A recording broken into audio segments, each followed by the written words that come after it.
Hey guys, welcome back to my channel. In this video, I'll be showing you the graphical user interface of the Trinnov Altitude 32 processor, along with some settings that I've applied in my own personal unit. The purpose of this video is to give you an insight of what the Altitude platform has to offer and hopefully answer some of the questions you may have. We'll also be looking at the latest features, particularly the Dolby Atmos Object Viewer and the new Pulse feature, which helps align subwoofers to your main channels. This is now available to both Altitude 16 and 32 owners since the recent firmware update 4.2.16. But before we go into all of this, as the great philosopher George Santayana says, to know your future, you must know your past. So let's take a look at who Trinnov are and what they have achieved since their establishment back in 2003. Back in the year 2000, the forthcoming Trinnov founders Arno Labori, Sebastian Montoya and Remy Bruno joined forces to focus on research in 3D sound. In 2001, Labori, Montoya and Bruno create and test a working high spatial resolution 3D audio recording and playback chain. 2003 is the year that Trinnov was founded, and by the way, for those who may not know, Trinnov actually stands for Trinnovation, as in 3D innovation. This year is also the year that Trinnov presents the first of many scientific papers to the 114th Audio Engineering Society Convention in Amsterdam, also known as the AES Conventions. The AES Conventions are held annually in both United States and Europe and are the largest gatherings of audio professionals in the world. In 2004, the first ever 5.1 microphone and recording system were presented at the 116th AES Convention in Berlin. A year later, in 2005, Trinnov presents the optimizer technology as a surround monitoring solution at the 118th AES Convention, which was held in Barcelona. In 2008, the optimizer was adopted by several post-production facilities. Fox Studios, Radio France, BBC and Radio Canada are only a few names within several others in the industry. 2008 was also the year where the first consumer product, in this case Sherwood Newcastle R972, incorporated the optimizer in a scaled down version, which received high praise from reviewers and audiophiles all around the world for its exceptional sound quality. Between 2010 and 2012, Trinnov's hi-fi processor, the ST2 and MC Pro, were launched, making the optimizer available to a wide range of pro audio applications, including music, radio, TV, film production and post-production. 2012 is the year the Magnitude 32 is released. As home theaters start to become more sophisticated, Trinnov leads the path towards high channel count systems beyond 7.1. The Magnitude provides up to 32 channels for systems with arrays, multi-amplified speakers and multiple subwoofers. Spanish startup IMM Sound launches its object-based 3D cinema format with 30 screens, each based around a 24-channel Trinnov processor. 2013 is a big year for Trinnov as they released their first highly successful digital cinema processor, Ovation. Ovation started to take cinema sound to a whole new level with its optimizer technology. Following on from the great success brought by the Ovation, Trinnov releases its first Altitude processor, the highly respected home cinema processor, and to this day still considered the benchmark of all processors, the best processor on the planet, the almighty Altitude 32. With the launch of Dolby Atmos, all processors are limited to 7.1.4 channels. The Altitude 32 shatters this limitation, establishing a new standard for high-end home theaters with its capability of rendering up to 32 discrete Atmos channels. In 2015 at the ISE show in Amsterdam, the Altitude 32 demonstrates its cutting-edge capability as the first processor able to demonstrate both the Dolby Atmos and Auro 3D formats. The Altitude 32 is available in 4 different configurations: 8 channels, 16 channels, 24 channels and 32 channels. If you opt to purchase an Altitude 32 with a lower channel count, You can upgrade your channel counts in the future by adding additional cards which come in 8 channel configurations.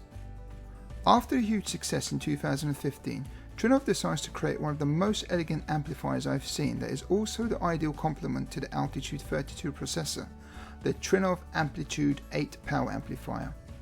The Amplitude 8 has dual 4-channel amplifiers on a single chassis and delivers a continuous 500 watts at 2 ohms with all channels driven. Gain matched to the Altitude processors, it provides up to 8 decibels improvement in signal to noise ratio and dynamic range.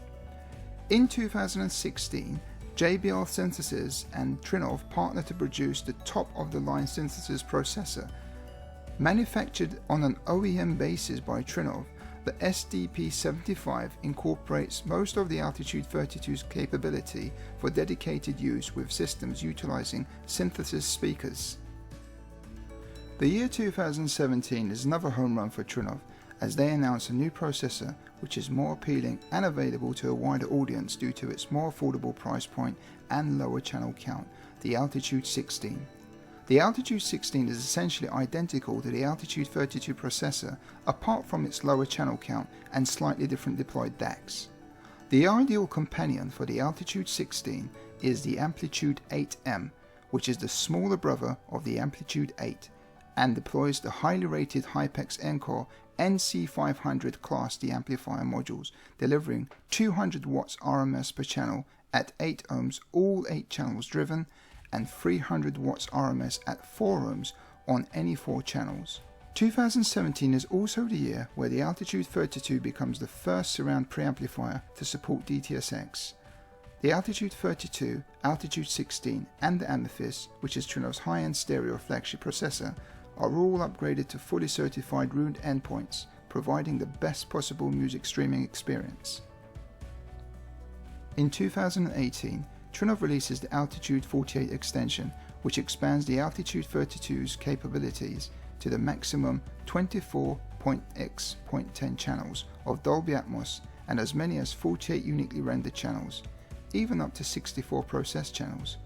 Audio over IP through Dante, Ravana and AES67 on the Trinnov MC Pro HCC.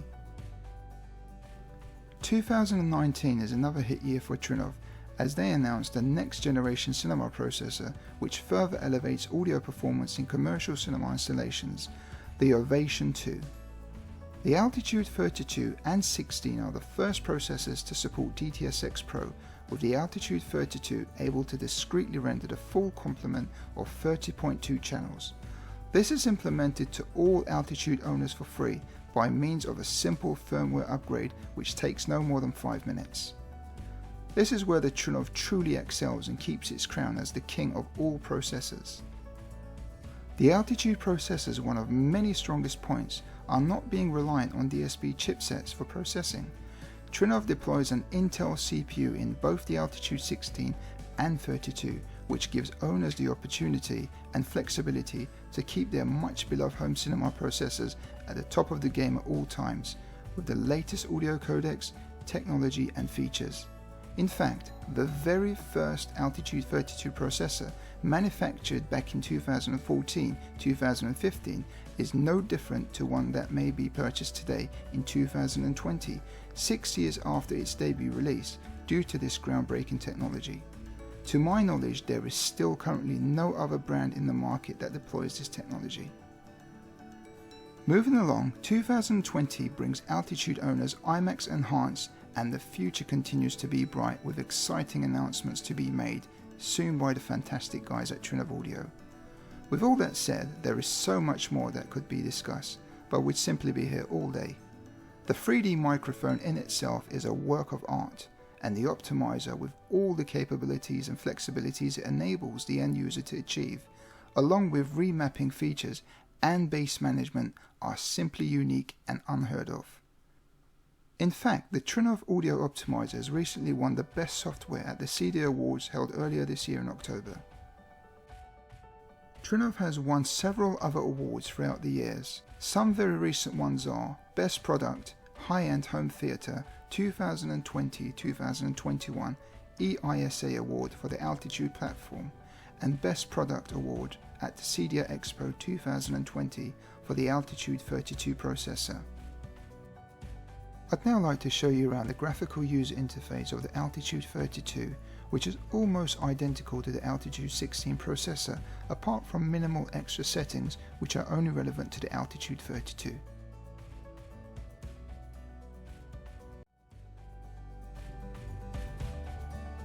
Okay guys, we're now going to take a look at the graphical user interface of my Altitude 32 processor. Like I said before, this is literally identical to the Altitude 16, so everything you see here will be on the Altitude 16 as well. This is the main page, so as soon as you boot up your processor and you log into the processor via VNC, this is the first page you're going to see. It's the play page. Here you have the master volume, so you can adjust the volume. We have a mute button, a dim button. So basically I have mine set to -20 dB. So if you look at the master volume, it's now at -45. If I undim it, it will be -25. So there's a 20 dB drop every time I press the dim. That can be adjusted in the info settings here. If you look at the startup in this section here, you can adjust your dim level, and you can adjust your master maximum master volume here, which I have mine set to -15. So going back to the main page, we have sources, which gives you the opportunity to select the sources, the various sources that you may have. At the moment I only have my HDPC connected for demo purposes, so mine is at HDMI 1, which is here, and I've changed the name to HDPC. In this tab you'll see the relevant information to my source input. So I've got the HDPC connected to my HDMI 1 audio input, and the output is analog plus AES 181724. So video in is not available because at the moment I only have the HDMI output from my HTPC and not from the Altitude 32, so you won't see any video in or out information here. So if you look at the in sources, at the moment I've got Ford versus Ferrari playing in the on my HTPC, and it says the format of audio is DTS HD Master Audio, and the upmix is Neural X. So if you look at the bottom here, you will see the decoders, and also it states the codec is DTS HD Master Audio, data type is bit streaming, audio bit rate, sampling rate, and listening format. So if you click on the listening format, you're able to change the upmix option. I like to leave mine on auto, that way it changes it relevantly to what the format of the movie is. So if it's DTS HD Master, it'll upmix it to Neural X. If it's DTS X, then it won't upmix it unless I select Neural X, and then it will be DTS X Pro, which means I'll have every single channel in my system playing all together. If you leave it on auto again and you play a Dolby Atmos movie, again there will be no upmix. It will just be Dolby Atmos. If it's Dolby True HD or an older format of Dolby, you can select the Dolby Atmos upmixer, or if you leave it on auto, it will do it for you automatically anyway. So again, if you click on the Manage tab, you can select various options with the decoder set up. So you've got Dolby here, DTS, Auro 3D, and some general settings for your PCM upmixer. The next tab down is the output for video, and like I said, I haven't got the video output connected to the Trinnov. I've had it connected to my HTPC straight into my projector, so there won't be any information displayed here. If you look at the video tab, you can see the video input, the video outputs, and if you go to setup here, actually before we go to the setup, you can look at the input edit file and the output, but like I said, I haven't got the HDMI connected to the altitude 32 output, so you won't gain information here. If you look at the setup here, this is the HDMI inputs. So we've got 7 HDMI inputs on the current models. I believe the new processors will have 8 inputs. If you was to buy a new processor now, due to Trinnov upgrading their HDMI boards, you'll have 8 inputs. Currently my model has 7 inputs.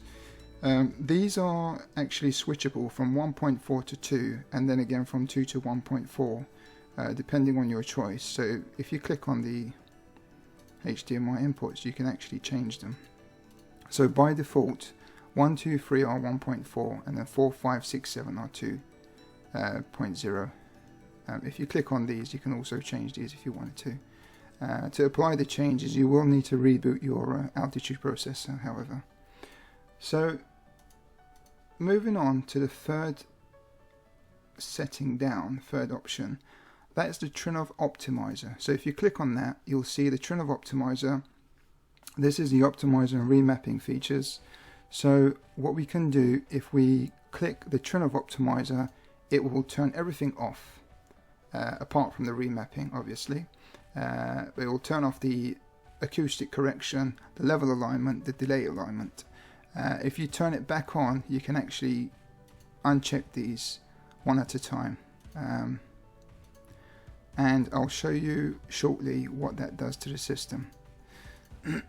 So I'll just dip into this real quickly just to show you. So at the moment we have the optimizer on, and if you quickly look at my optimizer graphs, this is the before and this is the after graph.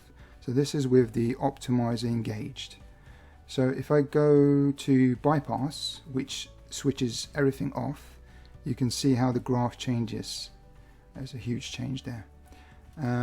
Again, if we go to the main page, you can see it's off because it's bypassed. If I then uncheck bypass and go back to the main page, you can see it's all back again. And if I go back to my graphs, you can see everything snaps back into place as the optimization is all on. Right, so you can also select the remapping option. So there's various remapping options.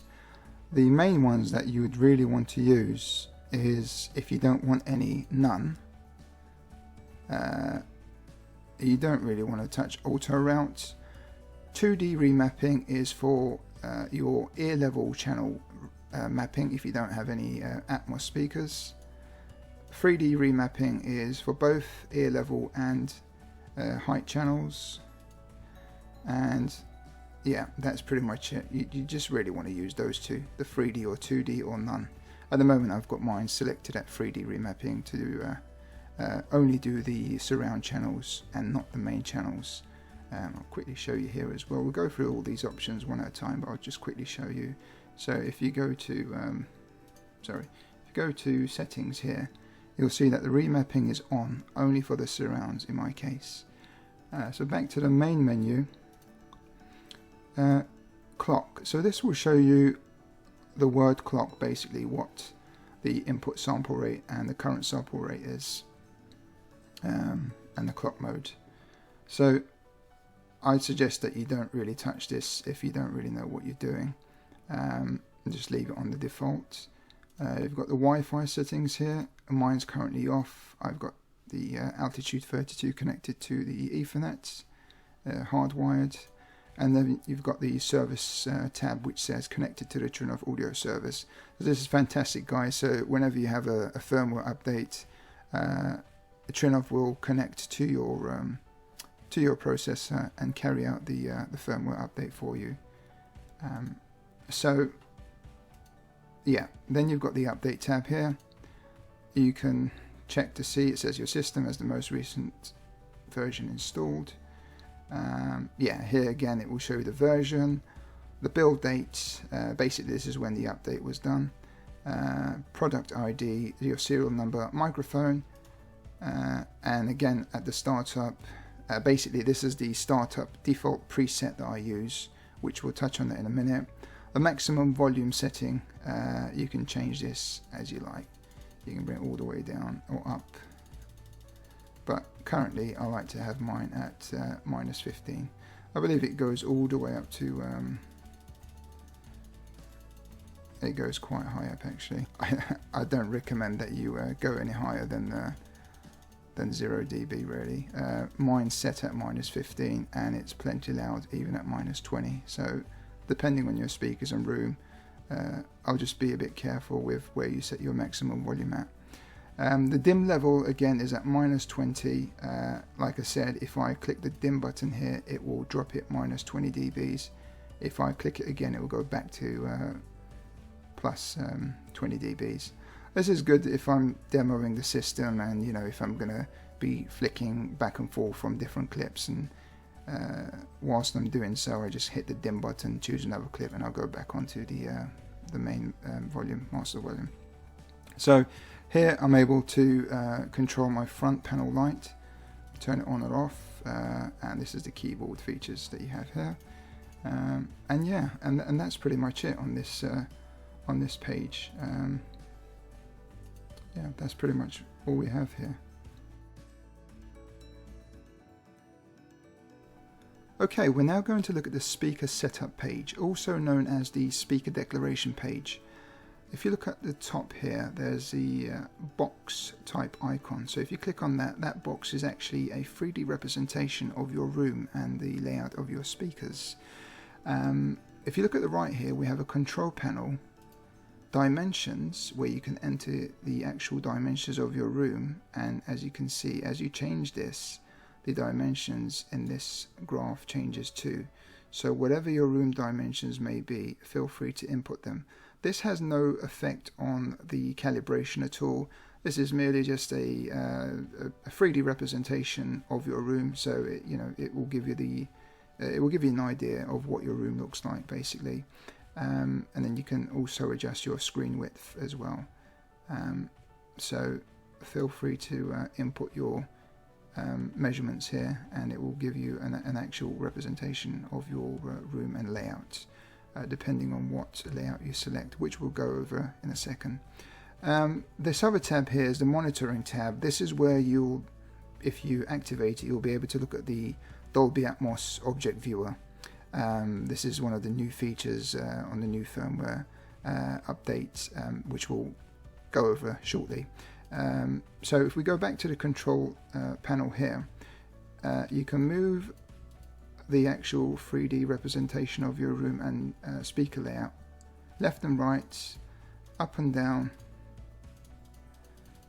You can either, you can have a bird's eye view if you like. The top, I like this view actually. And you can actually zoom in as well if you like.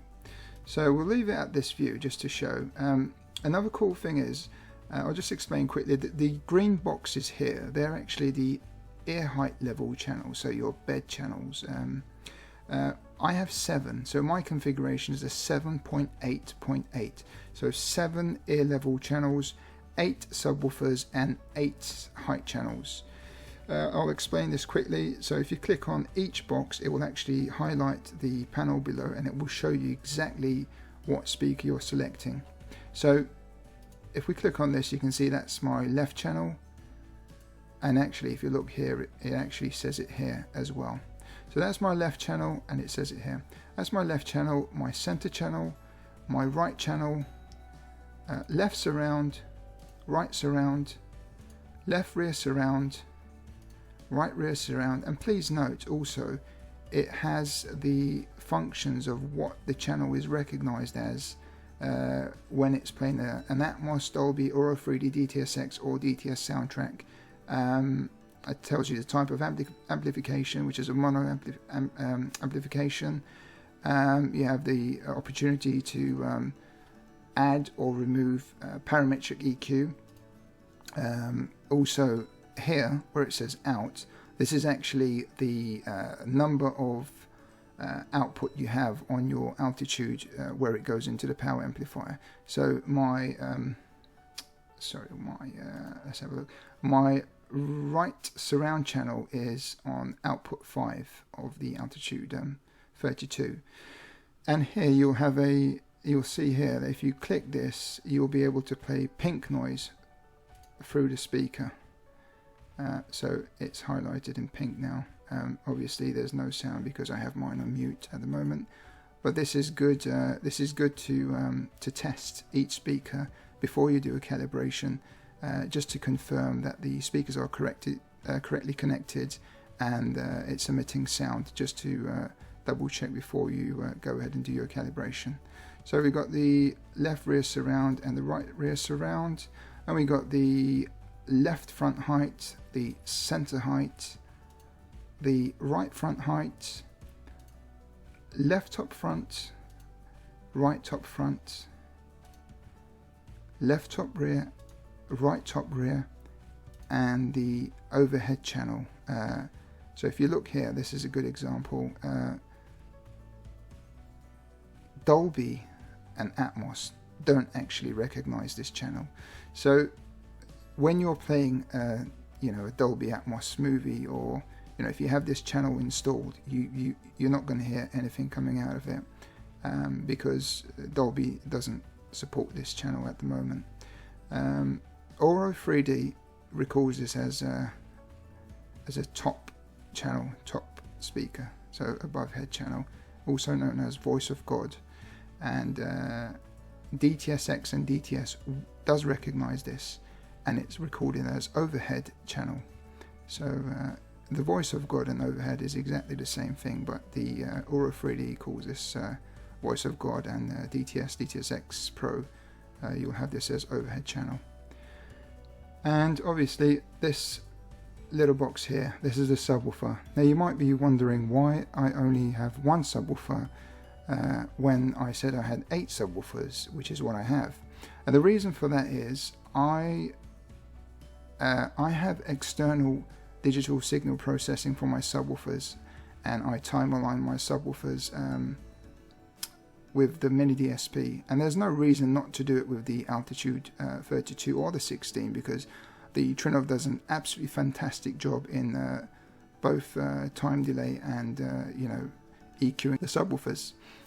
The only reason I do this is because I don't want to use 8 channels on my altitude 32, and I'd like to just have one output from my Trinnov into the mini DSP, and I do my configuration and then hand it back over to the altitude 32 to do the overall calibration of the whole system. So if we and that's why it will show one subwoofer as opposed to eight separate subwoofers. Now you may have 2 subwoofers, or you may have 4 subwoofers, and you might not have a lot of channels, height channels, and you may say, okay, well, I want to connect all of my subwoofers to the Trinnov, and that's absolutely fine. You can do that, and if you connected 4 subwoofers, you will have 4 separate subwoofers here. They'll all show at the front of the room, despite them not being at the front. You may have 2 at the front, 2 at the back, but they'll all show at the front of the room, and that's because this is simply a representation of the room, and it's not the actual, it's not what the optimizer actually looks at when it does the room correction. This is just for your information. If you click on the reset tab, the reset button, it will come back to the normal view of your 3D representation of the room. Another really cool feature in this menu is this small view button here. So if I click this, look what happens to the 3D representation of the room. It shrinks in size and it gives you a much larger view of the speaker options, where you can do your settings for each individual speaker. There's also a set gain tab here, where you can set gain for each and every individual speaker you like. I'll just be a little bit careful here and mention that if you apply too much gain or on your speakers, you could cause some damage to it. So just make sure you know what you're doing if you feel the need to adjust these settings. Mine's currently at 0. I don't really need to adjust these at all, but the option is there if you need to do so. Another thing I wanted to show you was the different speaker layouts you can select. So if we have a look at the initial layout, as I said previously, mine's a 7 point. My initial layout is actually a 7.1.4, but then I added my additional speakers, and I can show you how to do that here. So you'd start off with any layout you like. Actually, you've got the Auro 3D layout. You can select Atmos 5.1.4 if you like. You know, you've got so many. You can even go with a stereo setup where you've got the left and right only. Say this is a stereo setup and you've got the left speaker and the right speaker and you wanted to add a subwoofer. So all you have to do is click on add speaker, you'd select mono and you select add sub, and that will add one subwoofer there. So if you have two subwoofers connected, you can add speaker, mono again, and add sub again, and it will just keep, you know, adding the subs. If you have more subs, you can just keep adding them, you know. And like I said earlier on, you'll have them at the front of your room. Despite them not being there, you might have two, you know, at the front, two at the back. We'll just add another one, and you see now you have 4. So this is just a representation of where the subwoofers are. It's not the actual layout of your room. And again, equally, if you wanted to remove any subwoofers or any speakers, you just click on them and simply click on remove speaker,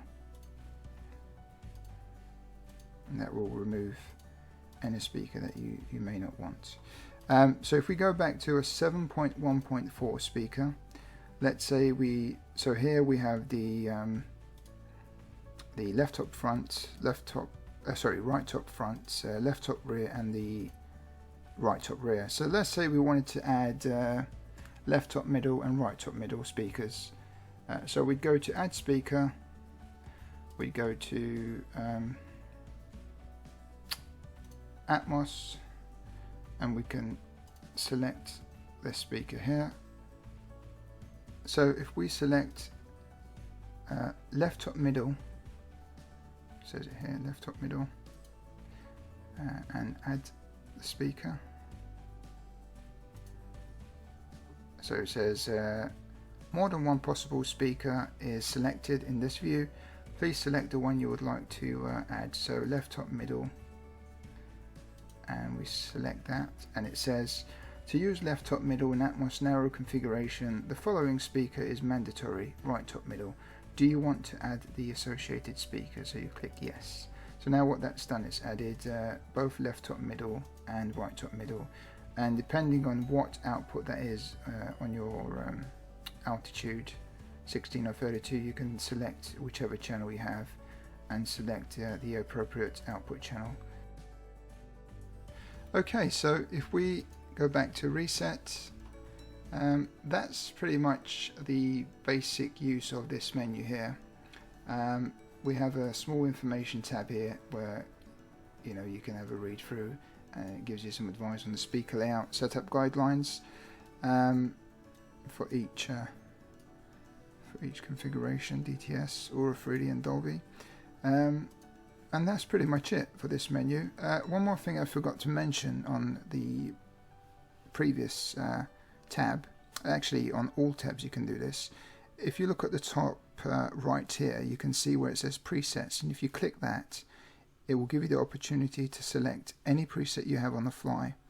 We'll look at presets later on, but just note that there is the option there to do that also.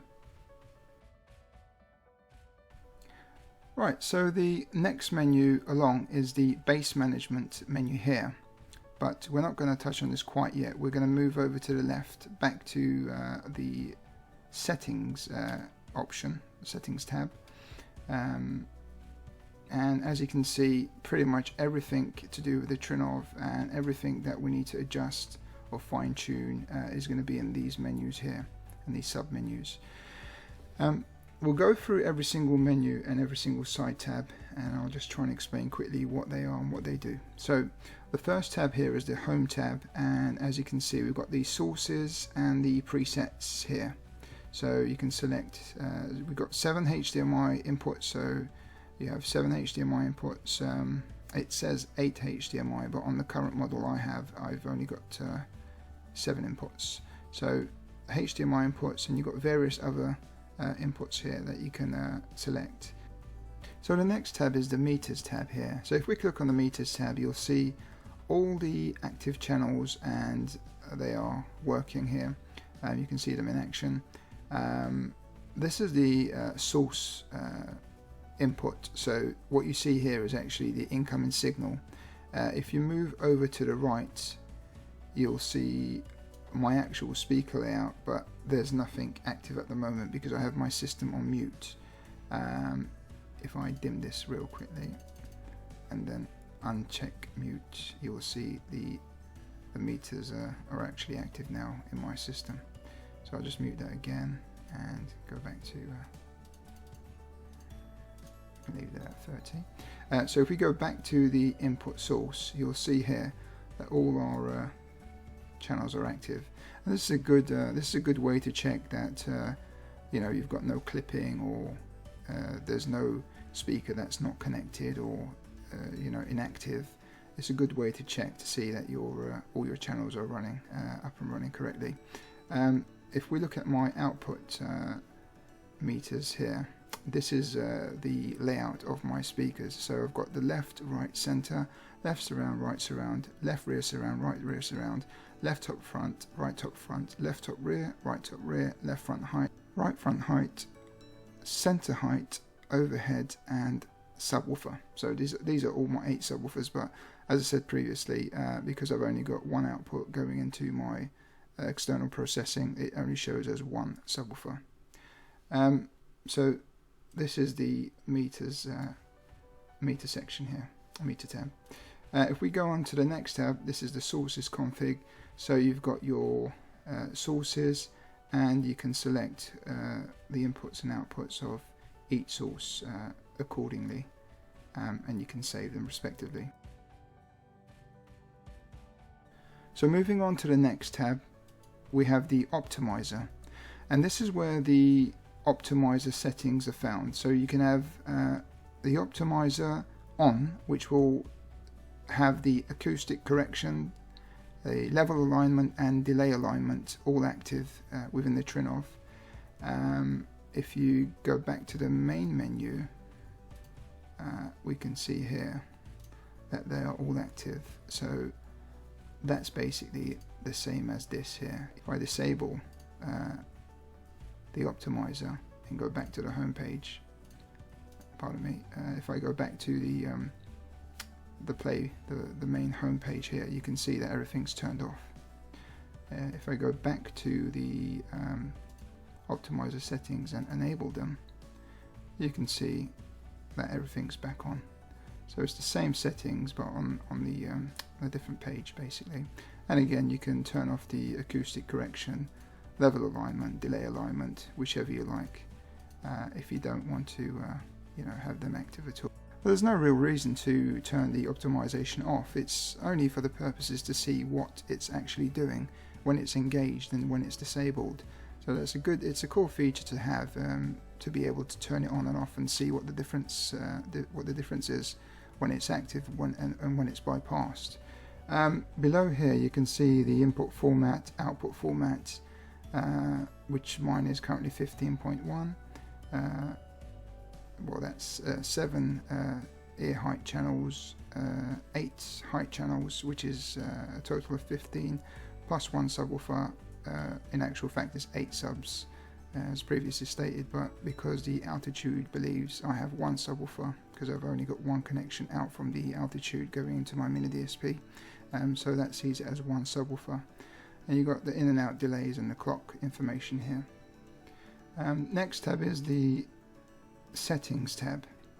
This is a very in-depth tab, and I mean, the advanced settings is something that I recommend you don't really play about with unless you really know what you're doing, or unless you seek advice from one of the guys at Trinnov support. Maybe they can help you with these options. In reality, you don't really need to change anything here, as everything's done for you after the calibration anyway. It sets everything up for you here. The main settings here, you have the optimize, you have the choice to optimize the amplitude and the phase, the amplitude, low range only, according to left and right speakers, but we keep it on the amplitude and the phase.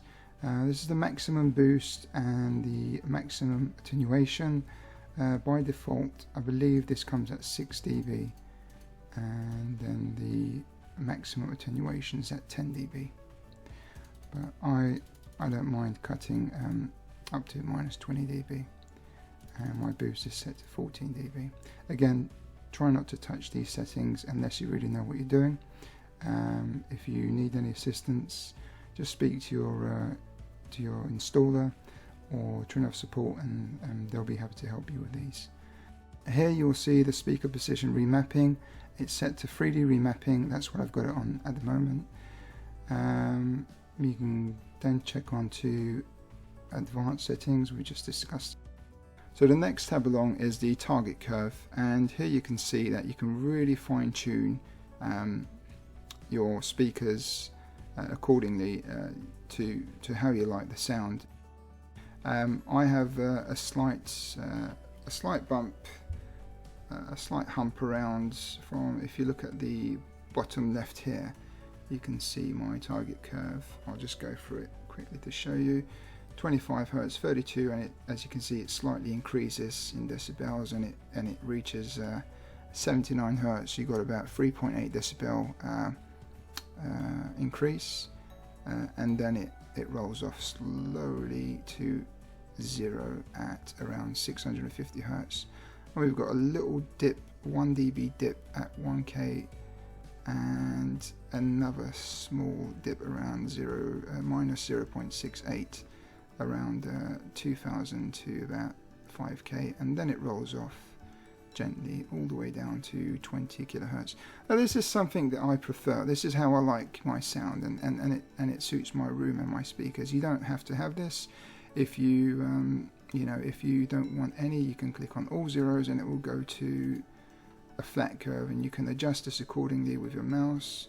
The best thing to do is to listen to apply. You can apply. The beauty of the Trinnov is you can set so many different target curves, apply it, and then click on the presets, save it to one of these presets, and then just maybe apply another target curve, and just flick through the presets on the fly and just see which target curve you like the most. But you have loads of options here, and the key thing really is to do it on one of the main channels. For example, in this case, this is the left channel here, target curve left. Then you click on the link tab here, and as you can see, if you click on next, it will be on every single other channel apart from the subwoofer. So you want all of these on your channels apart from the subwoofer, and you can apply a target curve separately to your subwoofer if you like. You can save them and load them if you like. This might be another target curve that you want. So I've got mine. I've got various different target curves. So you can save them and try different target curves to your taste, basically.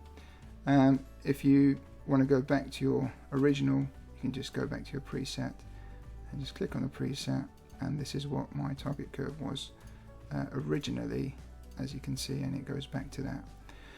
So that's pretty much the target curve. So also you can look at the group delay, the phase, and the impulse response as well. The excursion curve is, you can add points and select the frequency response that you don't want the optimizer to correct. So you might say, for example, you don't want any frequencies from 500 Hz up to 20K, you don't want them corrected, and you can add points, and you can bring these down to exclude any correction on these frequencies. So the next tab down is the positions tab, and here you can see your speaker layout. The green speakers are what the recommendation is, and you can scale in and out to see, and then the light blue and red are the ones that my configuration is at the moment. I did a quick calibration, so they're not ideally in the correct place, but this was just a quick calibration just to be able to get this this video done, but it gives you an idea of where my speakers are positioned. And here you can see the RT60 value, which is 0.26 in my room. Again, you can have a different view. This is the elevation view. It will show you exactly where your speakers are placed in the room, and again a summary of each individual speaker. What you really want to do is, when you're doing the calibration, just double check the azimuth of the center channel. You want that to be as close to 0 as possible. That means your microphone is pointing right at the center channel, dead on, and you know, every other speaker will be accurate accordingly, providing you have the you know, the calibration mic set correctly. So you just need to make sure that that's not you know, too far off from 0. If it's like -1 or minus 1.5 or +1, that's okay, but you know, the more you have it closer to 0, the more accurate it will be. The next tab is the calibration tab, and this is where you can manually set a calibration without the wizard. I won't go through this because this is quite advanced. There is a wizard which we'll touch base on shortly, but this is the option where you can do a manual calibration if you like. The next tab is the optimizer graphs. So here we can see the before graphs and the after graphs and the filters applied. So the before graph is the direct measurement from speakers, and this is all captured by the Trinnov 3D microphone. The after graphs are the result of the calibration, with all the time delays and filters applied to each individual speaker, which you can see here on the right hand side. And the last section here is the filters. We can actually change this. We can untick the filters and we can see both, just the before and after, or we could just see the after if we like, or just the before if we like, or all three if you like. You can go right in, zoom in and have a look at each individual graphs here. Ideally you want to keep it on plus and minus 20 dB to get a more accurate view of the graphs. You can click on each channel, so you can unselect them and select them by clicking on them. I'll just go through this quickly just to show you. So that's my subwoofer basically. Was the before, and this is the after. You can actually go to the Hertz tab here and select 10 to 300, so that will give you the before, after, and the filters applied. We can select the center channel, for example, and that was the before any room correction. This is after room correction, and so the left, right, center you can see, and you can just keep adding your channels to have a look and see the graphs all together, or you can have them individually.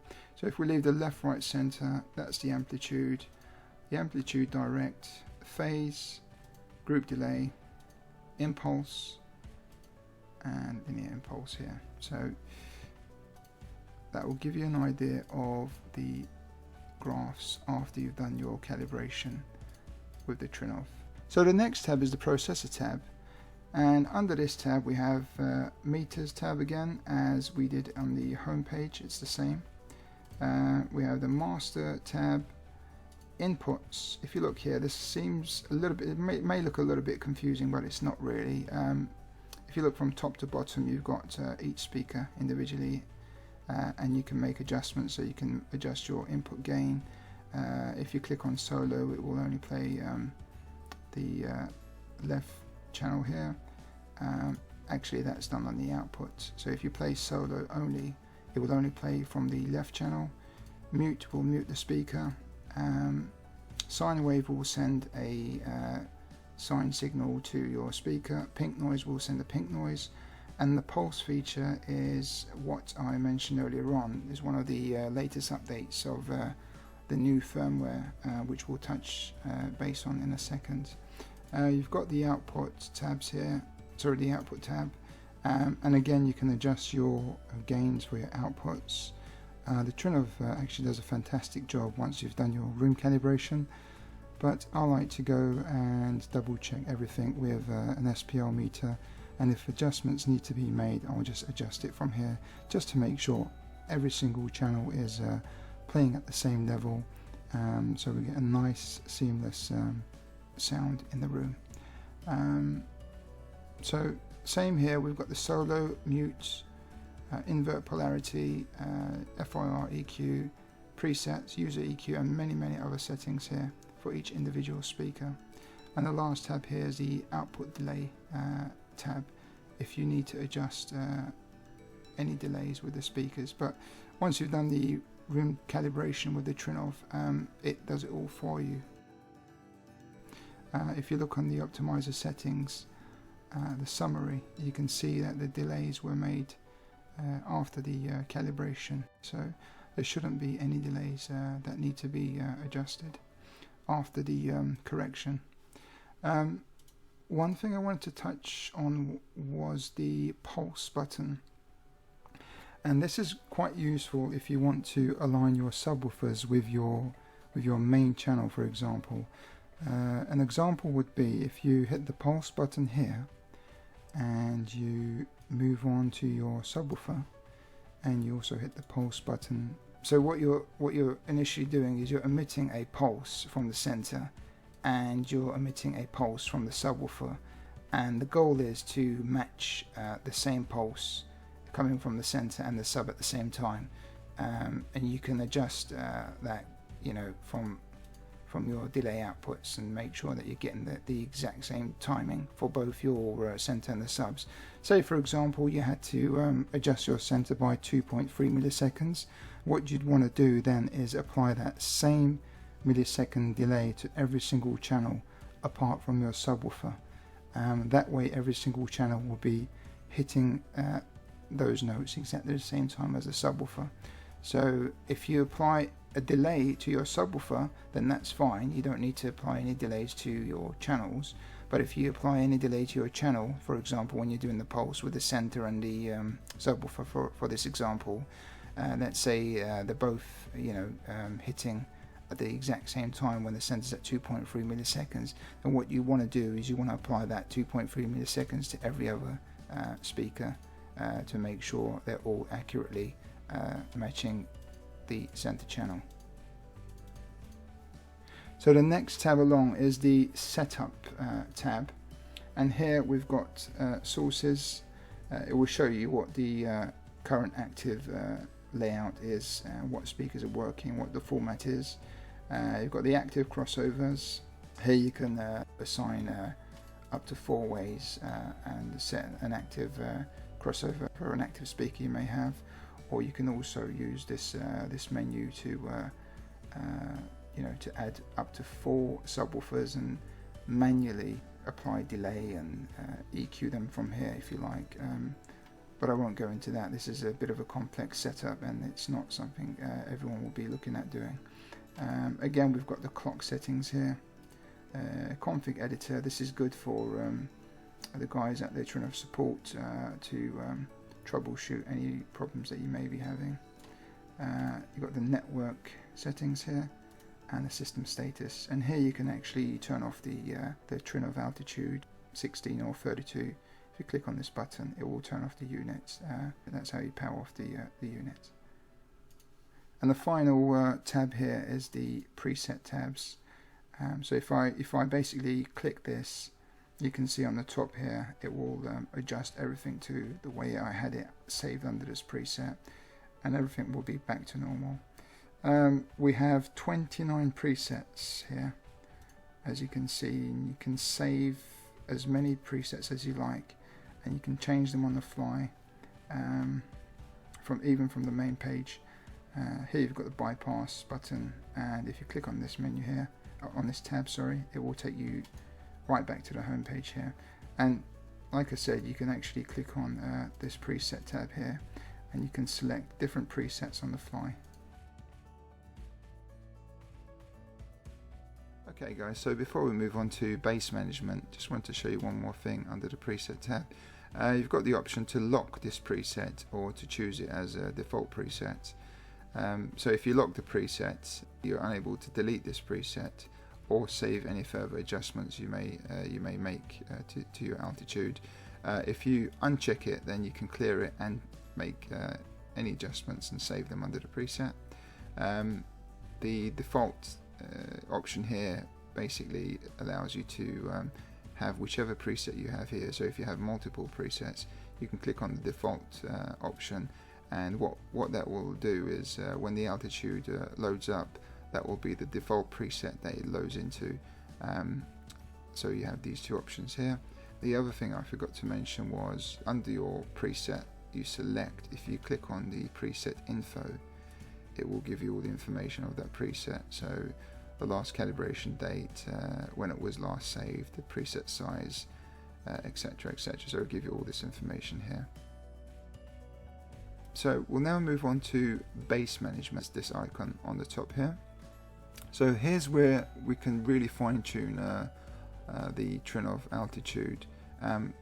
By default this will be selected off. So what you want to do is come into this setting here and turn it on. There are some tabs here, as you can see. We've got the quick setup, the individual setup, and the LFE miscellaneous. The quick setup is good for applying your crossovers for multiple channels at one go. For example, if let's say our left, center, right channels were only able to go down to 90 Hertz, so we'd want to cross them at 90 Hertz, for example, we just quickly change this low pass and high pass to 90 Hertz, and then we can come down here and click on left, right, center, and if you come further down it says apply to which subs you like. So at the moment, like I said, I've only got one sub connected. Well, it's actually 8 subs, but it sees it as one sub. So when I click this sub 1, it actually will direct anything below 90 Hertz to all of my 8 subs. But if you had individual subs connected to, say you had sub 1 was in between your left and center channel, and sub 2 was in between your center and right channel. So if you only done the left channel, for example, you'd apply that to sub 1, and then if you've done the right channel, you apply that to sub 2, if you like, so they can work with the main channels. You have the option and the flexibility to choose whichever subs you want it to produce from, and that's the beauty of the Trinnov. But in my case, I will be selecting, because it only sees all my subs as one sub, I'll be selecting sub 1. Then I'll click, you won't be able to see this because it's below my screen here, but there's an apply button. So if I click on that, there's a message that says new settings applied, and then I know that this setting has been applied to my left, right and center channel. In a moment I'll go through the individual setup and I'll show you that this has been applied to all of these channels. So let's say now my surround channels can go up to 100 Hertz. So we do left, right, left rear, right rear, and let's say the Atmos also, actually just leave them the surrounds as 100. So we can go to 100 Hertz, and I must note that you have different options here, so different filter options. You've got Linkwitz, Riley, Bezel, Butterworth. You have the slope in 12, 24, 36, 48 dB. So you've got quite a lot of options here. If you like to change these settings, you can actually take measurements with REW. Once you've changed, if you use REW, you can take measurements and confirm which would be the best low pass or the slope to apply to each individual speaker in order to get the best result. So 100 Hertz for my surrounds, and then I'll come down and click on sub 1 and apply setting again. So that's applied to my surrounds, and if I go to my top channels, my Atmos and height channels, overhead channels, and say that I want to cross them over at 120. This is just an example. This is not what I cross mine at. It's just an example to give you an idea how to apply these settings. So we'll select the appropriate speakers. Again, select sub 1, or like I said before, if you have multiple subs, you'll select whichever sub you want them to redirect the bass to. Once you've done that, you can click on apply, and again it says new settings apply at the bottom, which you can't see unfortunately. It's below my recording screen, and then we can unselect everything and just go back to the top. So now what we've done, we've applied these settings under the quick setup option. If we want to confirm these settings, we can go into the, or if we want to make more adjustments to these settings, we can go into the individual setup. So if you remember, I set the crossovers for my left, center, right at 90 Hertz. So that means anything below 90 is going to go to my subwoofer. So it's selected here. You have the option to adjust the gain of the subwoofer or invert the polarity. Okay. So again, you can make tweaks if you like here. You can change your crossover high pass, low pass filter here, or the filter or slopes here as well. So just to confirm, 90 Hertz was my left, right and center channel. Now my left surround channel is 100. And my right surround is 100 and my rears are 100. That's what we crossed them at. Now here's a cool feature that I'll show you. So where it says left top front, that's my left top front channel, and I crossed it over at 120. So say for example this speaker is not very good in producing anything below 120 Hertz. So what you're saying here is anything below 120 Hertz, redirect that to my subwoofers. Okay, well what you can do, and this is a cool feature with the Trinnov, you can redirect that bass to another speaker before it goes to the subwoofer. So if you remember, the left top front is crossed over at 120, and we can select it from here actually, and our left speaker is crossover at 90 Hertz. So essentially what we can do, we can tell our left top front speaker, we can adjust this and redirect the bass. So anything between 120 down to 90 Hertz, we can redirect this to our front left speaker. And the way we do it is we click on the plus near the satellite option here, and we select the left speaker. So what we're saying is anything below 120 Hertz, anything below 120 Hertz will go to my left speaker here. Okay, you can again adjust the gain, invert polarity if you need to, and minimize that. So now what happens is anything below 120 Hertz will go to my left speaker, so to my front left speaker, and as this can only go down to 90 Hertz, anything below 90 Hertz from my left top channel will go to the subwoofer. Hope that makes sense, but it's pretty easy to do and apply this to whichever speaker you like. I can do these for my left front height, which is directly above my left channel, and again for my right front height, what you'd want to do is you can select the right channel for that, because it's just above my right channel. So these are cool features that you can apply on under the bass management. Moving along to the next tab, this is the LFE and miscellaneous option, and you can see here that you've got the subwoofer selected, and again you can adjust the gain and polarity, and it's got the low pass LFE. So the LFE is usually set to 120 Hertz, and you have a plus 10 dB LFE input applied. Guys, it's important to note that any adjustments you make within the altitude, you must really save this under the preset. That goes for the bass management as well. So any adjustments you make with your bass management, or any settings for that matter in the altitude, you must save them under your preset. As you can see, it's kind of a reminder under the fine-tuning, under the base management. It's got optimizer settings here. It's kind of a reminder. So if you click on that, it will take you back to your presets.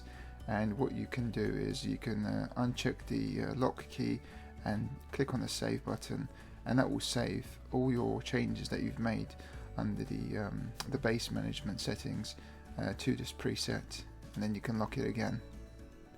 And if you click the back to main screen button, that will take you back to the home page.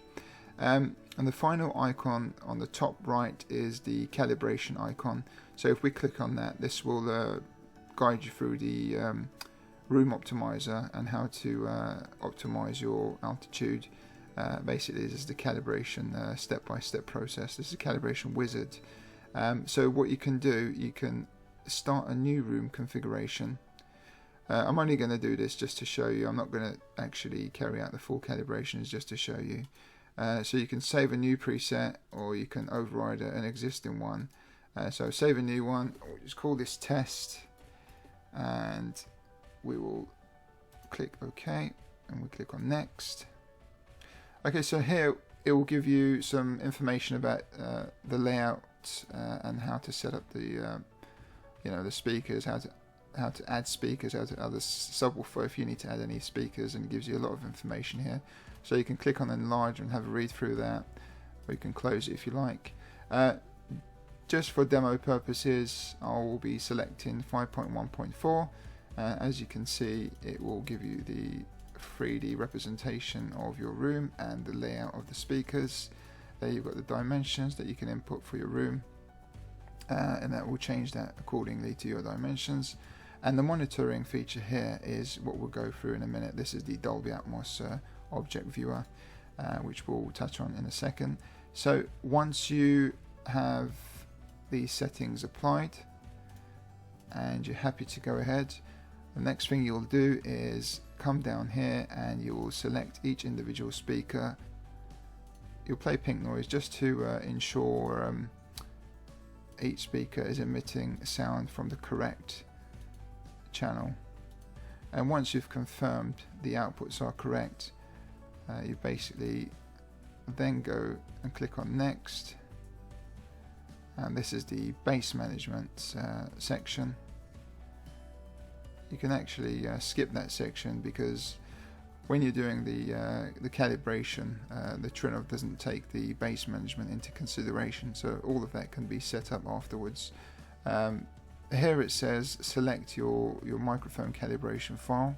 Select my calibration file for the mic. If you haven't got yours on your altitude, you can click on the import button, and it will once you put your USB flash into the back of the altitude, it will load it up and it will enable you to import your microphone's calibration file. So we'll click on next, and then it guides you how to position the microphone. You can see in the picture here, and then it will tell you to turn on the microphone, place the microphone, plug in the cable, remove the cover, turn on the microphone. So once it's turned on, you'll click next, and then here you'll have the option to adjust your speaker's outputs. So you can change each individual speaker here if you like. At the moment there's no sound coming out from mine because I don't have the microphone connected, so you can't see any readings here, but it gives you an idea of what you need to do and how to adjust your levels. And then you click next, and it will start the calibration. When you hit calibrate, it will start the calibration. You can add more measurements, as many as you like. So you'll have your main listening position, your left, right, front, back, if you like. You can add as many calibration points as you like, and then you can complete your calibration. And then once that's done, once the calibration is done, you go into the waiting and compute, and once it's computed, it will produce the graphs that I showed earlier on, and that will be the end of the calibration. And then from there on, you can do further tweaks within the settings.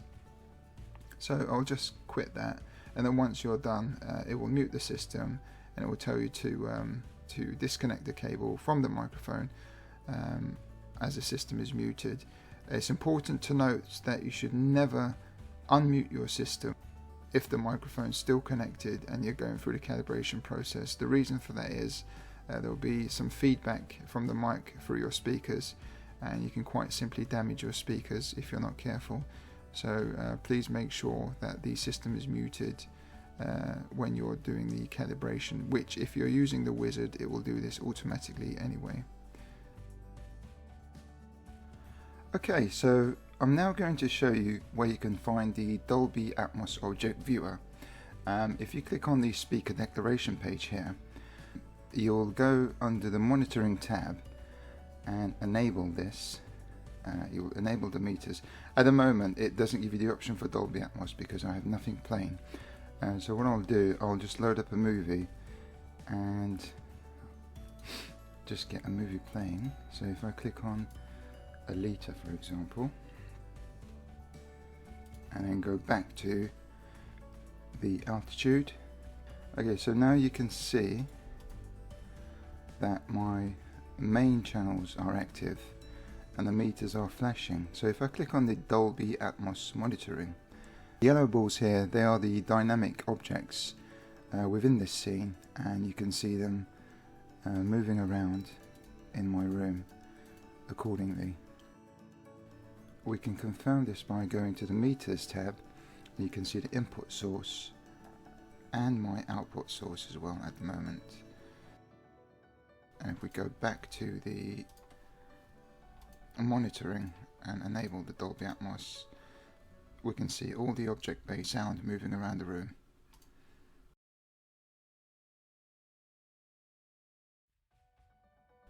And the green boxes here are the main and height channels, which are also active at the time. The yellow balls, as I said, are the object-based content moving around the room during the playback of the movie.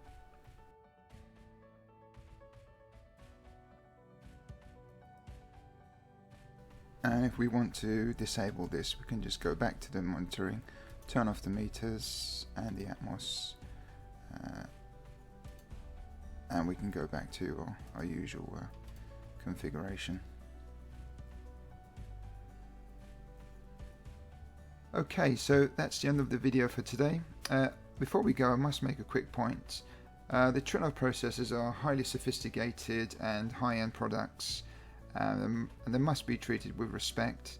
What I mean by this is the altitude processors are unlike any usual mass-market AVR processor, where you can simply install them in your rack, click a few buttons, run a room calibration with a cheap plastic microphone and expect to have great sound. This is not the case at all with the Altitude. Both the Altitude 16 and 32 are very capable and sophisticated units. However, they must be tuned specifically to your individual setup and room in order to get the absolute best out of them. You will get absolutely amazing results from the Altitude only if you engage with someone who actually knows what they're doing. There's really no point in buying this and throwing it into your rack and expecting to get the most out of it. If you're budgeting to buy one of these, please also budget some money and time for an expert to actually come out and calibrate your setup. This is truly an amazing product, and you have all the support and great customer service from the guys at Trinnov Audio. I strongly recommend that you only purchase any Trinnov products from an authorized dealer, which can be found on their website, as this is not a plug and play product as mentioned before. This should be installed and set up by your dealer in order to get the absolute best out of it. Please do not go chasing the cheapest price you can get on the Altitude. If you do, believe me, you'll get the cheapest service and you'll probably be left alone trying to figure out how everything works, and more than likely you'll be underwhelmed by the results you'll be getting. And this is not a fault of the Altitude at all, this is a fault of the way it's been set up. So I hope this video has been of some use to you guys and giving you an insight of what to expect when navigating through the Altitude graphical user interface. I want to thank everyone who has subscribed to my channel, and I will continue to produce useful videos that hopefully you may find interesting. If this is the first time you've come across my channel, I would very much appreciate if you could please like this video, subscribe to my channel and click on the notification bell to be notified when the next video drops. Thank you again guys, and I'll catch you on the next one.